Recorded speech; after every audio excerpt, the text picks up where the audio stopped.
Welcome to All About Design, episode 11, and today I am joined by Debs once again as we tackle the thorny subject of decluttering. And you might think, how is that related to design? Decluttering gives your design room to breathe so that you can think clearly about what you've created or that you want to create. It gives your space room to breathe. Focal points stand out, colour palettes, feature areas are clear to see. All the effort you've gone to is not hidden behind stuff. But where do you even start? How do you tackle something like this? We're going to get into this big time and give you some amazing ideas. At the end of our chat on decluttering, we're going to have a quick look at how you can elevate your interiors to the next level with a luxe edit. This will really make your interiors sing and will make you want to keep everything in tip-top condition. So, some of the benefits of decluttering are... Well, it's so closely linked to how we feel. And we've talked in the past about how interiors are an emotional response as well. So that's why we're talking about it today, because it is so important. It can help with anxiety. It can help with mood. It can actually de-stress you. So that's a big point of decluttering, because it makes your life better quality, not just the interior. I've read studies about it and how it actually reduces stress and increases productivity, as you said, because if you're in a space where you've got 20 things going on around you, that's your mind looking at 20 different things and interacting with 20 different things instead of actually just keeping on the task in hand. So it's visual chaos and mental stress do go hand in hand. Absolutely. I think there's that thing of you see the job to be done, that causes stress. So if it isn't there, you're calm. Yeah. And I've experienced it. I remember once when we lived abroad for a while, I had limits on what I could take in a suitcase. But I only had a limited amount of everything. I felt so calm. And the house was so calm because we only had what we needed. It's a bit like you go to a holiday house. But we're a nation of people that like to hang on to something just in case we might need that, or I spent some money on that, so it's something that's got value to me. Yes, it has, but is it practical? Is it something you need in your home? And that's what we're talking about today. So we're going to look at why you might hang on to something. So one of these emotional attachment, you might be sentimental about something, you might keep something because you feel guilty about you spent money on it, so you don't want to really let it go. And there's also that just in case thinking, isn't there, where... Yeah, make, do and mend. I reckon it comes from the wartime. Do you think? Because when they were like... I'm not that old. No, I think it's kind of leftover, hangover of generations that this is, like there's a classic joke and it's like you get to a certain age where you're like, oh, that's a good box. You want to keep that box because you might use it for something. Yeah. And I'm totally guilty of it. Oh, that could be handy for something. Put that away just in case. And then you've forgotten that you put it away just in case until 10 years later. Exactly. And then you find it in the loft. So the Calm House principle introduces the idea that every object should earn its place in your home. And it's the William Morris thing again, isn't it? Absolutely, arts and crafts all over it, isn't it? Yeah. So have nothing in your house that isn't useful or beautiful. The things you have in your house and your design, which is why we're talking about decluttering, you want the things that are beautiful to be able to be seen. Otherwise, there's not really much point in having them if they can't be allowed to sing. Sometimes it gets to a point where you just think, well, I'll just make a mess and I'm just going to keep it like that, because where do you start? How do you even begin? Do you think it's easier to live with it as it is than start that process? Like you said, it becomes so overwhelming and it builds just gradually. Yeah. And it can get to a point where you're like, I don't know where to start. And so I just do nothing then. Yeah. So you're kind of paralyzed with fear. It seems like, how they say how you eat an elephant a bite at a time. And that is so true. But you have to kind of train your brain into thinking, right, I'm going to start with maybe a small win. And that way it will just give you that endorphin, that little boost that I've got a win. And then you'll go further. So things that could be an easy win are just small things that won't put you over the edge and you won't lose the plot before you've even started, which is what you don't want to do. So we want to do a declutter without losing the plot. Let's begin.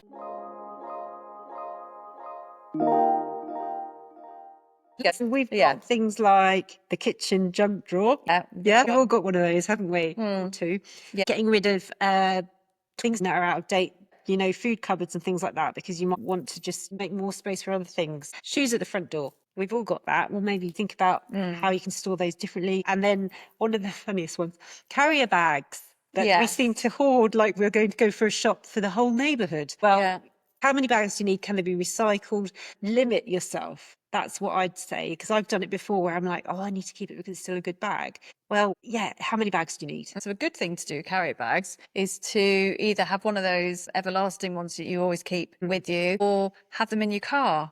Yes, in the boot. Have In a the couple in boot. I think if you're tackling a project, you need to sort of a 5-minute rule, or I'm going to spend an hour on this rule. There's a thing called the Pomodoro method. Have you heard of that? I didn't realise that existed. Well, I heard that it was a man who had a timer Yeah. for cooking, which was a tomato, which is Pomodoro in Italian. He'd set his timer for 20 minutes, do his work at the laptop, and then going off, have a 5-minute break. But then you just know, and it's good for things like revision as well, but it's good for anything. So if you've got a task to do, but you don't want it to go on forever, set your Pomodoro type timer. Yeah. Do 20 minutes, give yourself a break, off you go. Some good things to do are visualize how you want it to look at the end, take a picture at the beginning, take a picture during, and take a picture at the end, and see how that makes you feel. Just start on one small area. So let's say tackling the kitchen drawer. Yeah. Drawer of doom. The drawer of doom. It's got receipts, it's got batteries, it's got elastic bands, it's got pens that haven't quite run out but really have. Why do we keep this stuff? Be ruthless, get your drawer out, shred all the receipts that you don't need, keep the ones you need, put them into one side, all paperwork you find, put to one side, get yourself a box file. You can revisit that later, but don't get distracted by thinking, what am I going to do with this? I'm going to put all paperwork in this pile. I'm going to put all things that are going to a charity shop here. So you're going to think, am I going to bin this? Am I going to keep it? Am I going to donate it, which is a great thing, to charity shops? Am I going to sell it? So you've got Vinted, you've got eBay, you've got Facebook Marketplace. But have a place you're going to put all the things you're going to sell, but don't put them there and then leave them for 5 years, because that won't help. That's another pitfall, apparently. Yeah. People leaving things in piles to go somewhere. Get them out the house Yeah. as quickly as you can. Yeah. And obviously lots of things you can recycle. You can recycle through friends. Does anyone need any children's things that you don't want to take to the charity shop, but you think, well, can any of my school friends, mums, need this for younger children, older children? So recycle it through your friends and family, or take it away somewhere. Even taking to the tip, sometimes they have an area where you've got nice things that don't need to be crushed. Yeah, they a few of them now have like a charity shop, and they pick out bits that still have a life left in them. You say, look, this is not bin worthy. Can you do something with it? And I think that's great because it gets second life. Things like schools and such like that. They want, if you've got excess of toys for certain age groups or learning tools, they can actually be useful in that environment as well. So there's lots of options, but just get it out of the house. Don't let it weigh yourself down. I mean, like when you hit that first drawer, which is going to be your scaffolding to help you feel confident to do everything. Done it. You know, you're talking about pens. So you go to get a pen. The pen works. You don't have to scrummage through. You know, how would that make you feel? On a small scale, that's kind of what you want to achieve. It's a win. Everything. So you go to get that pen. It works. It does exactly what it's meant to do. There's not 20 of them looking at you going, yeah, it's a lottery. Is one of them going to work or not? you could be here for half an hour. And that's where, you know, it comes back to the psychology of it and how it can make your life calmer. Well, it does save you time. You don't have to rummage through or get frustrated. You were mentioning about the children's things, and I think it's a big job to take on your own. So get your kids involved and your partners. Ask the right questions. It's a bit like when you have children and you say to them, do you want chicken for tea? And they go, no. Don't give them a yes or no. Give them a, what would you like to do here? Can you choose 5 toys that you want to keep? And then they're in control, aren't they? Yeah. And that's their choice. So they can't say, you threw that away without me knowing. It's cheeky, really, because you're directing them. Yeah. They still have a decision to be made. Yeah. The end goal is it's gone. It has to go. Yeah. And so that I had a thing once where I gave something to a charity shop, which I'd originally bought from a charity shop. And then we walked past it and my son went, oh, we've got one of those at home. They hadn't even noticed, of course, that it had gone. So luckily, I didn't have to go in and buy it again, but that could have happened down the line. I think you're right. There's that how we struggle to let go, the emotional connection to things. Yeah. But it is just a thing. And actually, you'll have a memory of those things anyhow. And obviously, don't just get rid of everything. You know, if you have things you want to keep that have that emotional connection. But, you know, do really think, why is that an emotional connection? Is it something I'm hanging on to just to try and hang on to the past. There's nothing wrong with having things that remind us of, happier days and such like. But, just really think of what it is that it means to you. Yeah. Because it is a struggle, the fear of regret of actually, getting rid of something. And I've done it and I'm like, oh God, should I have got rid of that? But after a while, you're fine. You are fine. Yes, you will go on. Well, you can always keep a memory box for all those things that you think, oh, I'm not 100% sure I'm ready to let go of this yet. But again, it's that you've got to do it in quite a ruthless mood, I think. Otherwise, you will end up putting another mound of stuff to one side and you won't have got anywhere. But remember, clutter fights with good design. So once you've removed what doesn't belong, then your space finally speaks calmly, beautifully, and with purpose. In the UK as well, a lot of our rooms aren't huge and we can really benefit from having built-in storage, but there's no point really going out and buying storage or paying for it to be put in until you know what you've actually got. Absolutely.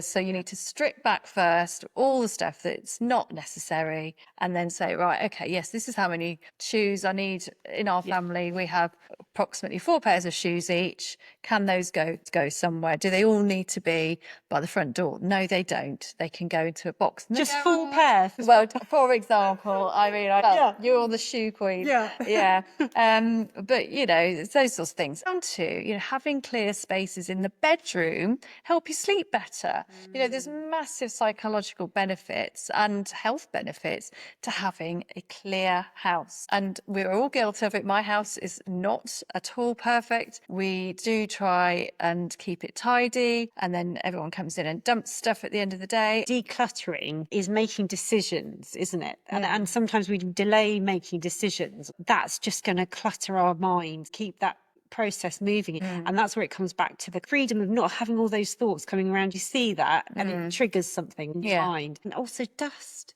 and things like that, health factors. If you've got, an easier to care for home, you don't have as much time spent on it. It really does make a difference. And like I said, I hold my hands up. I am bad for it, because I definitely use this or keep that or hang on to this. But if I could blink and make it all happen, it'd be great. But I'm trying to do the step by step as well, which we've pointed out. It makes your home feel bigger, doesn't it? If you've actually got a clear space, there are certain interior design things then you can do. If you had like a credenza and you just have 3 things on it, not 23, and then you can actually see those beautiful things that you've got there.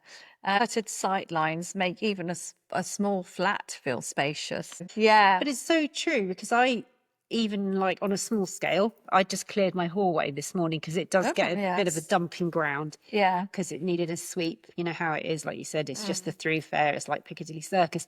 And then I thought, what, this box, nice box that I kept. Nice box. Don't need it. So got rid of that. And then it was just that little bit more sight lines, and you do see the difference, but you also get blinkered to it. Like this trick that I've said before, use a mirror and look in it and then look around the room in the mirror. Things will pop out to you that you probably have completely forgotten about, because it's like walking into someone else's home. You'd be like, why have they left that out there? You wouldn't say it like that, but you'd think it. Yeah. Because we get completely, clutter and things like that. You get blinkered to it because it's the only way you can cope with it. And it's about understanding what you need to tackle. And sometimes you can't see that. No. Or ask a good friend. But it is a strategy, and it is something that has to take a little bit of time and thought. So you can get in a professional house declutterer, and quite often people go through this process if they're thinking of moving. You almost need to put that hat on your head and say, okay, what don't I need to see? But what you don't want to do is take everything off the surfaces in your lounge and stick them in a cupboard, because that's not actually sorting out the issue. And in your head and your mind, it'll still be there, and it won't give you that stress relief that you probably will get once you feel light, don't you? You feel like, I can breathe again. You feel in control. You had a good sort out. Yeah. A sense of control comes over you, because that, again, coming back to a small scale, like a drawer, if you open up a drawer you've sorted, doesn't it make you smile? Doesn't it make you feel kind of like, there is a sense of control? And it's not like we're all control freaks, but it's about the calmness of the home. And I think you're right. And I think with the moving, curate the interior so it works better for selling, which is something in itself of an art. So sometimes, as you say, an impartial eye or somebody who doesn't live there is the best person to come in and say to a friend, can help me sort out my lounge or my bedroom or the clothes. But you so categorize it very strictly: keep, donate, sell, recycle, throw away. And it's hard to say, but there will be a lot of things that no one is going to want, unfortunately. You know, that coaster that you got from your trip to Spain 12 years ago because it was a really cool bar. Do you need that in your life still? I probably think you don't. So, but let's go through a few strategies. So you mentioned the kitchen drawer. So keep 3 pens in your drawer, not 25. You know, have a box for batteries, have a box for elastic bands, and then have your box file for paperwork. That's sorted. When you go into your kitchen cupboards, do you need 15 plastic spoons that were from the kids? You know, they've grown up 10 years ago.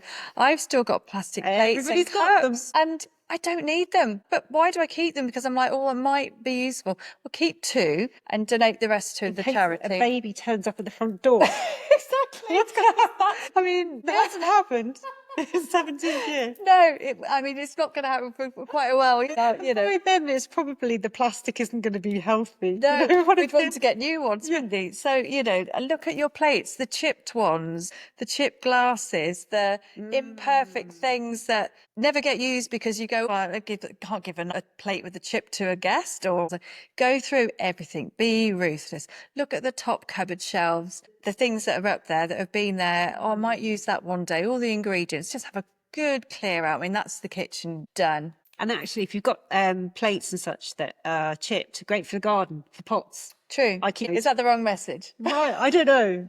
But you can break them up and put them in the pots. It's a very good thing. But use the 12-month rule for most things. You can do this. If you haven't used it or worn it in the past year, it's a candidate to be removed. It's so hard though, isn't it, Sue? Like, I must admit, you know, and especially as you get older, your body shape changes.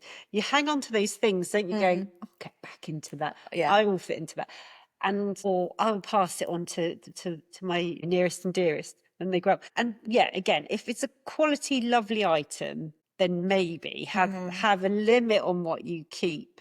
Yeah. But you know, any of those things that are just a bit fly by the night kind of thing, you can actually sell and buy clothing that suits you now. And again, there was that emotional side of it that you hang on to them thinking of the person you were. Well, that's in you know, lots of ways. Yeah, I understand that, but celebrate the person you are now. And by getting rid of those things, you can get some money to buy some things that suit you now and make you feel good about yourself. So it's very true. And actually, you're right. We keep things and we think, I'll just lose half a stone or a stone or whatever I need to get back into that. Or probably we don't even have an event to wear it to anyway. But I was watching Location last night, and Kirsty was saying that 77% of clothes that we own are not worn. absolutely. Because we do stick to the same things that we like, don't we? Yeah. Sort of the old favourites. There's a trick. You turn your hanger the wrong way round. So that the hook is coming towards you. Yeah. So then by the end of, say, 6 months to a year, anything that hasn't been turned round to get out, you question. That's very good. Yeah. Yeah. So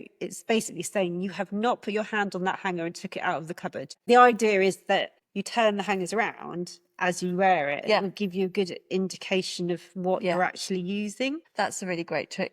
I'm a bit of a hoarder of coats. I don't know about you. And they're all different, but she says to convince herself. But we've got to go through them and say, well, I haven't actually worn that for 18 months. So absolutely. I think, and that, you know, clothes come and go. And if you have some really nice pieces, you do have someone you want to hang on to for them. Do that. But otherwise, you've got to move on. And it's releasing. It is such a release to have left all that clutter. It is clutter behind. Because if someone said to you, right, tell me 3 months after you've had that clear out, what was it you got rid of? You wouldn't actually remember, would you? But again, it's that emotional kind of overwhelmed looking in your wardrobe and saying, what am I going to put on? Whereas if you curated it and it works, it makes your life flow better. And utilize storage, you know, plastic boxes, clear plastic bags that then you vacuum suction. They're really good, aren't they? So minimizing sort of the volume of things you need to store. But again, don't keep them just for next year to think, well, I haven't used those yet, but I'll still keep them. But there's so many ways of keeping things in a manner where you can look at it in a glance. Like all your belts could be rolled up and put into a plastic box that's under your bed.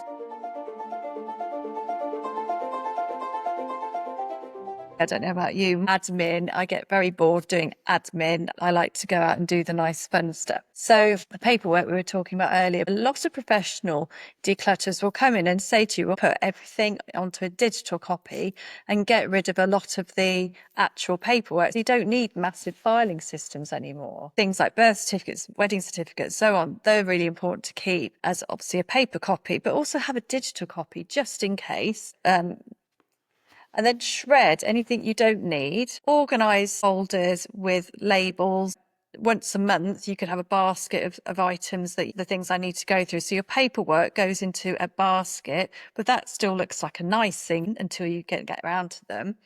But that's the place in your head. Something comes to you, I need to deal with that. I'll put it in the basket instead of like left on the side, tucked behind the toaster, and then that becomes something that's a little bit oppressive to you and causes a bit of anxiety because you know you've got to deal with it, but then it's like, where did I put that? That's a really important thing. I need to do it today. Go to your basket, it's there. So things like that are really important. I think you're right. It's like streamlining your life will make it flow better and it'll make it easier for you. And we talk about interiors, and people are always like, oh, I need more storage, I need more storage. I think you hit on it earlier. You really do need to go through these processes because you might not need more storage. You might just need to be more clever with the storage you have and use it in a better way. I mean, how exciting is it when you clear out a cupboard and go, I've got more space? And it does happen because you're not using what's in that cupboard. So, it's a knock-on effect. And, you have to be practical about all the spaces in your house and how you could use them. Definitely. Use your vertical storage as well. So have high-level cupboards, but there's things you do need to keep, but it's not going to get used every week in the kitchen. Put that on the higher shelves. So organise your life in that way. Declutter the bits that you don't need, and then it all has breathing space. But things like utilising ways of storing and hanging things in the home. So, using hooks behind doors in our bedrooms for dressing gowns, but it just takes them off the floor. The floor is not a storage area. There's lots of places to hang things in the kitchen behind the door. You can hang the aprons, the dog's lead. It all goes away and it's got its space, doesn't end up shoved on a counter somewhere. Under bed storage, massive one. Getting an ottoman bed is a game changer because, again, you don't want to throw all the rubbish under there, but when you have guests come to stay, you've got somewhere to get out your blow-up mattresses, or you've got somewhere to get the extra bed linen or towels that otherwise is going to go into a cupboard and clog up the system. Absolutely. And if you are things that are sentimental value, one of the things I like is somewhere where you can have a glass cabinet or glass doors. You can curate a kind of curiosity cupboard and have all these things in there. Because I remember growing up, my neighbour had this, and I've got one now. They all work together in their own little individual way. But things like that is where, they can be all together, and you look and you ask questions, and it creates conversation, but you don't have to be dusting them all the time. No. Whereas we kind of separate things, they all disjointed, whereas you can have that eclectic togetherness of pieces. There's lots of things that just trigger that memory, and I do get that, and I think that's important to memories alive. So that's something to consider if you do want to keep an eclectic mix of objects or plates or things that means something to you. You can make this kind of curiosity cupboard, which I think is a lovely idea. Yeah, so you're keeping it behind glass so it stays clean. You can also light it if you want to. Exactly. It's a deliberate act, so it makes it feel more purposeful. So therefore, it doesn't feel like, oh, this is just a load of things together. It's a reason why they're there. And a discussion point. And I love it because the kids will ask questions. It's a nice way to kind of make conversation as well. I think, yes, that's important. That's the things that will be passed down to them probably as time goes on.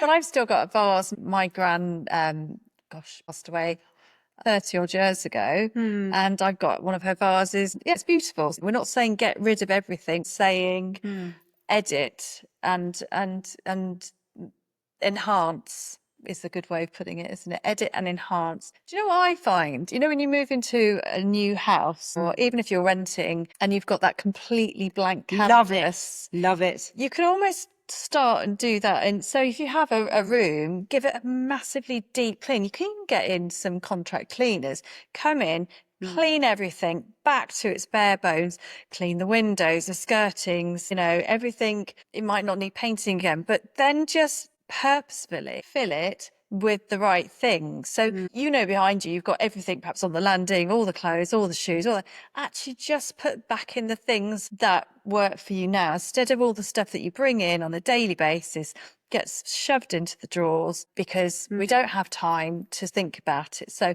edit it and almost treat it like it's a brand new space again, what you would do in a brand new space. Absolutely. And sometimes, you know how we kind of come along with our crockery in such times gone by? It might not fit well in the drawers. It might not be what you like anymore, but we just put up with it because we've already bought it. Well, you can sell that on and then you can buy the thing that fits properly.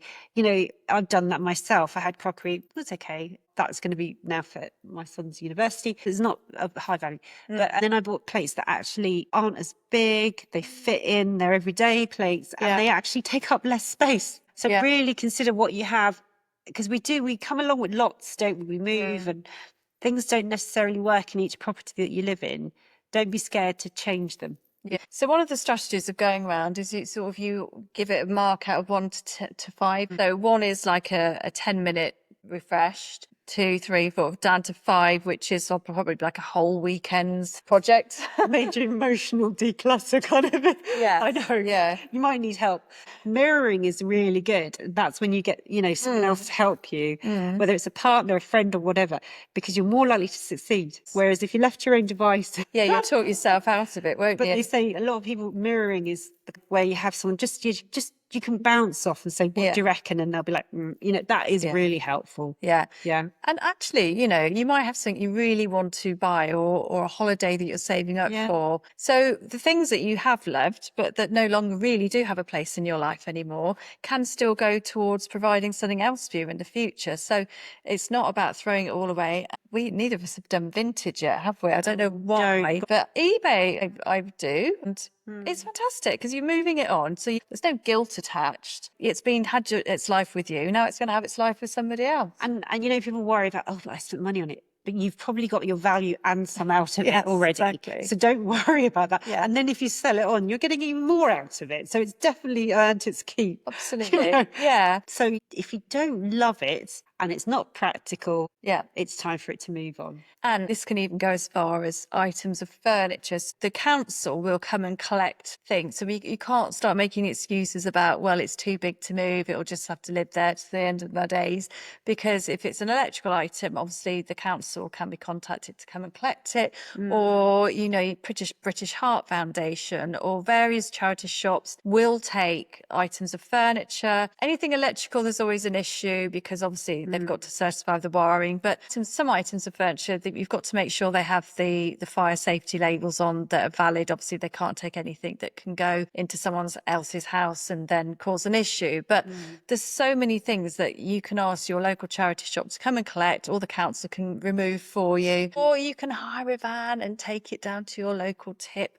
What's that programme? The lady goes to the tip, doesn't she? I'm not allowed as a lay person without rubbish to go to the tip. Oh, look at everyone. She's got special, she points out, she's got special permission to go and approach people and say, can I take that from you? You've got some really nice pieces of old wood there. Can I take them? And she makes like a table out. Yeah, she does. But I mean, in that sort of story, there are local, like I know some of them have an on-site shop. Okay. Not all of them, so you have to look up which one's close to good. you. It's something we used to see in Australia a lot, and save things from the bins that actually still were good, because a lot of the time things are still good, but it's just not got a value to that person. Absolutely. But I think you're right. It's just, you will feel lifted, you will feel elevated, you will feel lighter. Definitely lighter. If someone said to you, this will make you feel psychologically better, yes, and you will sleep better and you will feel better and you will be more productive, you'd be like, yes, sign me up. What is it? And it is literally our own sort of wall of fear that stops us because we feel overwhelmed. So the steps, like you've said, start small, get a win. That's just scaffolding to help you with the bigger stuff. That's where you'll get your foundation down and you will succeed. Everything's a win. You don't have to get it all done at once, and just plan ahead. And if you can get a full day by the end of your transformation, well, you'll feel amazing. I mean, Yeah. that's what I'm on target. Well, we self-sabotage ourselves a lot, don't we? We self-sabotage ourselves by creating the mess in the first place, that we're just like, oh my God, I can't concentrate and do my work because I need to just go and tidy that up or do this first or whatever. And then we self-sabotage sometimes in the process by talking ourselves out of actually being ruthless enough to discard something. When that's when having a friend with you who will say, you are never going to wear that again, let's be serious, or will I use that? No, that's a really good thing to have. You could try a 7-day declutter plan, 1 hour a day, or a few hours every Saturday morning, just to break it down into little stages, or do a power hour every Sunday, and get the kids involved. But the other thing is, be prepared. You're going to pull everything out. It's going to be a mess. Yeah. But like what you can't make an omelette without breaking eggs. That's something true. Like that. And that's something that I hate, because I know it's going to be a mess. But you need to go through that Yeah. to get to the other side. But I think it's just to be very intentional and very honest with yourself and ask, does this item support the life I lead now and that I want to lead? Is this really me anymore? We live perhaps in the past a little bit, or in the future we think, oh, I might wear that again when I go to something. I've been invited to that sort of an event for the last 5 years, so why have you kept that sparkly cocktail dress? And one of the biggest things, I think, you just do not need duplications of everything. You do not need 20 pyrex jugs. You do not need 40 vases. I mean, I love a vase. As we go around our charity shops, and the most beautiful crystal. And like you say, your beautiful curiosity cupboard. I probably could do one of those somewhere to display the crystal, because I love finding them at charity shops. But that's okay. It's when you end up with, like, I had a thing of graters. How many graters do you need? I've only got 2 now, because I got rid of them. We had about 6, and it was just ridiculous. You don't need that. I'm not going to use 2 is enough. It is enough. Really. 1 in the washer, 1 out. It is such a freedom to have everything organised. Like you said, the furniture in your home, if you've moved into a new home, it might not fit perfectly. You try to make it work. We all do that. Just to have another thing, you can get some value out of it and buy the right thing that works for that room. And that's the same, decluttering. But you have to declutter first before you put anything else in. That's the golden rule. Yeah. Storage. Do not buy storage cubes and fill them, because you're just moving the problem to another area. This is just a circle of, yeah. Well, you don't want a Monica cupboard, do you? Where you just don't, throw it all in and shut the door. I think everybody's got a Monica cupboard. Yeah. But I think it's that intentional part, isn't it? Like, a shelf should be for display. If it's in a room of importance, even if it's your bedroom, it should be an important space because it's where you need to go to relax. Office is important because you need to go there to work. If it's your living room, that's where you're meant to also relax and entertain. So actually, don't cram it full of rubbish. That's what we're saying, isn't it? Drawers and cupboard space are where you put the necessary things you need, and shelves are to display beautiful things that make you feel great as you walk through the door.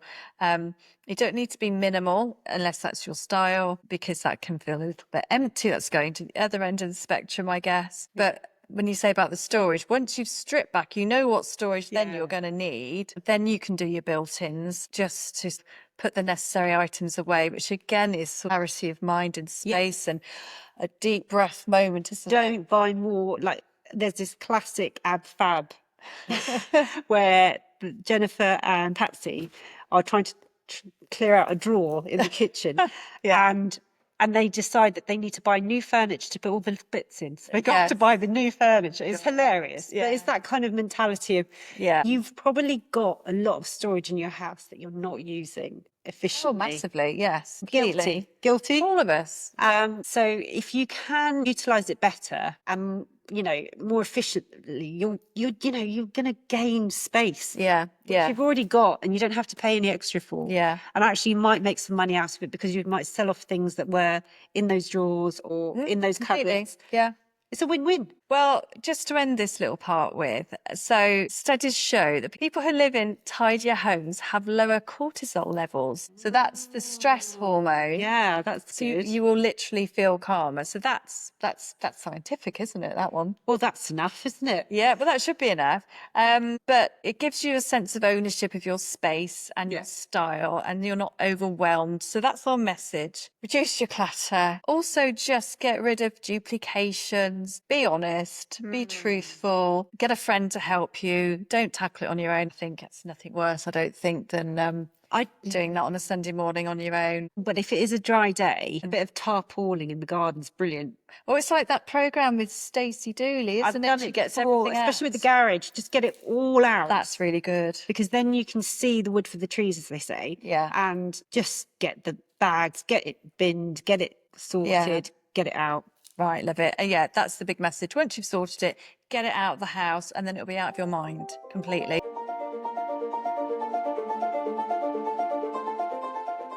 So, following on from that, we wanted to just give you some ideas of how, now you've got your beautiful clear space, to just edit it to that one level further. You know, when you walk into a space that's so well thought through. So, just little tiny ways to elevate what you have to that next level. So, it's like a luxe edit. The other side of design, obviously, there's a level we have for everyday living. Just want to go that one little bit better. So, there's a few things just to make you feel great, and then hopefully you'll keep your new clean areas perfect, and you won't want to put clutter in them anymore.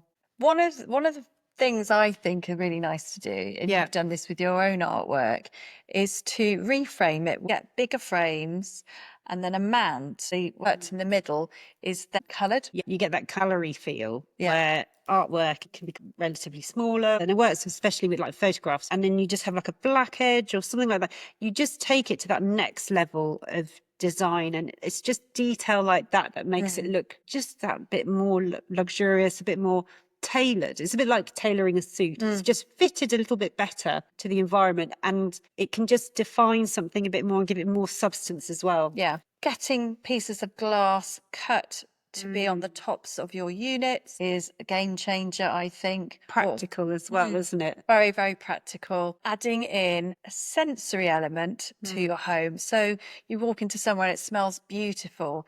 And sometimes you'll revisit a place and you smell the same perfume or the same room scent. You go, that reminds me of somewhere. It becomes your signature, your space.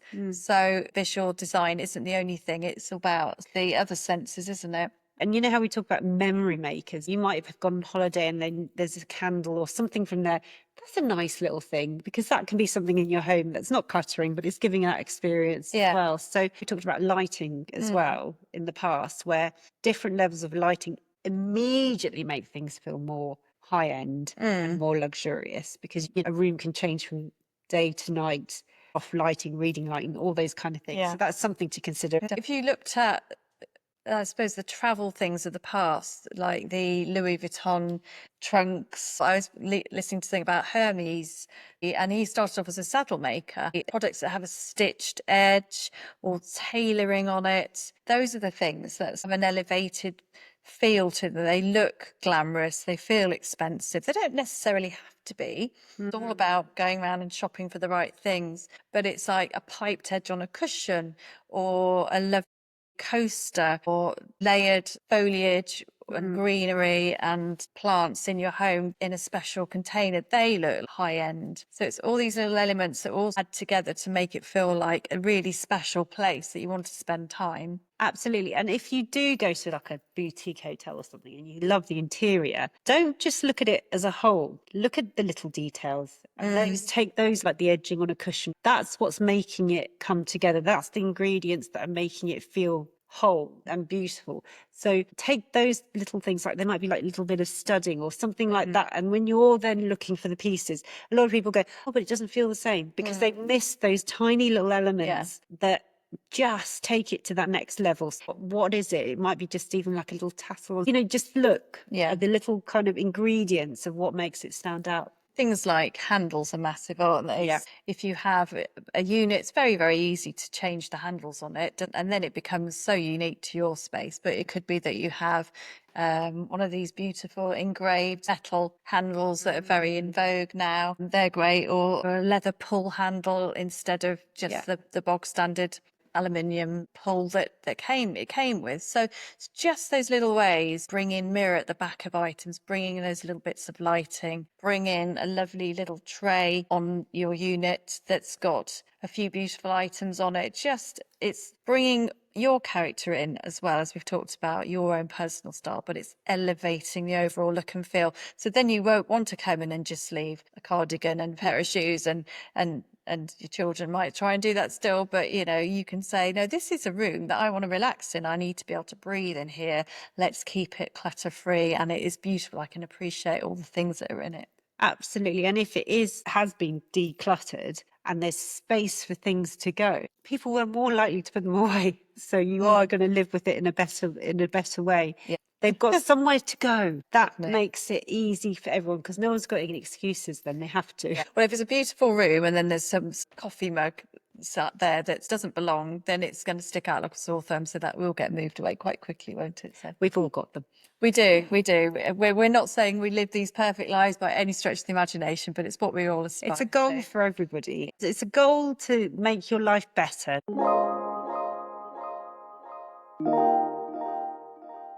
Well, thank you so much for joining me again on our walk through how to declutter and improve your life. If you have any questions at all, please don't hesitate to send them in to contact@allaboutdesign.online, and we'll speak to you next time. Take care.